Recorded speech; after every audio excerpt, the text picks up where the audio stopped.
Hey, thanks for joining us here today. I'm sitting here with Gary Matthews from Christ Memorial Church. Gary is the worship leader over there and heads up a bunch of different things in their musical program. In fact, Gary, how long have you been at Christ Memorial? Well, I'm just starting my, I've been there 5 years, so I'm just starting my 6th year. Wow. Well, that's great. It seems like you just came to town yesterday. It feels that way. Give us just a little overview of your background and what brought you to Christ Memorial. Yeah, I'm born and raised in Philadelphia, and had all of my education there, and involved myself with a bachelor's in music ed and organ, and then thought I might be a teacher, but then I was moved on. God really did this thing in my heart to be involved with full-time ministry. I was in a church there, and then involved, got a master's in sacred music there in Philadelphia. Then in the mid-'80s came to the east side of Michigan, to Detroit, and became the worship pastor at Highland Park Baptist Church in Southfield. Early 2000s, I got a doctorate in worship studies through the Institute of Worship Studies in Florida. And in 2005, I guess now, the Lord led me to come over here to Christ Memorial, which I had known a little bit about the church through doing some concerts there. And really loved John Bright, who was the pastor of worship there. Great guy. For 17 years, and he was retiring, and asked if I would consider looking at the position. And we weren't interested in leaving. We loved where we were, but the Lord just opened the door, and here we are. Wow.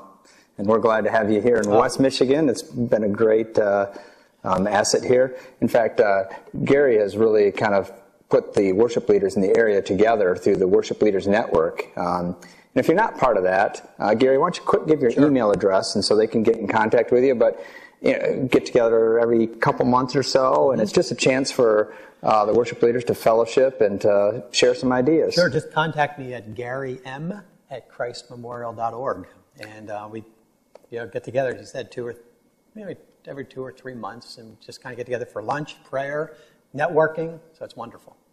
Yeah, I've been privileged to be part of that. I guess I'm the token, sound guy that gets to go to it, but definitely enjoy it and definitely enjoy the fellowship. There's a lot of great worship leaders in the area, and Gary being one of them. I think you're probably the most schooled worship leader in the area. Boy, I didn't realize you had all that background. Old. I was just trying to be nice. That's right. That was it. Well, you have an interesting background as far as it sounds very classical. And obviously from the organ, the classical training, and so forth.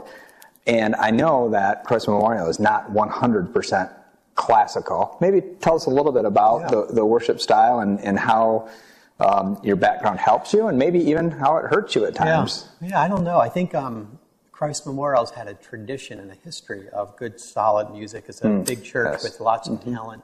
The choir program has always been large, 200 people, and so I felt it was a great fit because I'm very eclectic in my musical style. In college, I was in an African-American gospel band and liked doing all types of styles of music, and I embraced that. It's not like I tolerate it. Sure. Especially in the church, I sense that there is a real place for different styles of music. And Christ Memorial is really that for me, because we have 2 worship services that are really different. Where the first one we call classic, which is led by a large choir and instrumental ensembles, and the choir anthems are classical and church music and those types of things, which I think now is more unique in the area. Yeah, most definitely. And but they do that well. This year we're doing Mendelssohn's Elijah. And last year we did Haydn's Creation. So that's the type of thing they'll enjoy doing. Glad you picked some easy music. Yeah, that's right. Yeah, they're not all pleased by this, but they will be at the end. Yes, exactly. Well, it's always good to get stretched a little. So that's one end of it. And then there's other things that happen in the classic service that would be more response, praise oriented. But then at the same time we have something called Epic, which is our attempt at contemporary worship. And I think the difference in our contemporary is that it has a little bit of a flavor of Hispanic style, as well as a little African-American style that fits in there. A great worship leader, Daniel Nino, who helps put that together. Yeah, absolutely. And, so we're very blessed with that. Yeah, that's great. And it is great to see the different music styles that are encompassed, and finding their place, in worship, and so we don't have to put it in a box and say, okay, right.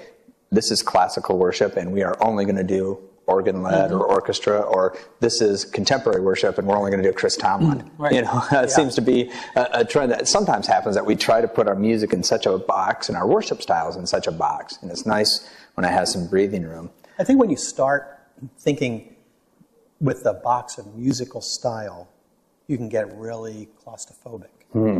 I think it's real important to, first of all, ask the Lord for the direction for your particular ministry. You can't, when you start to compare yourself with others or compete with others, Sure.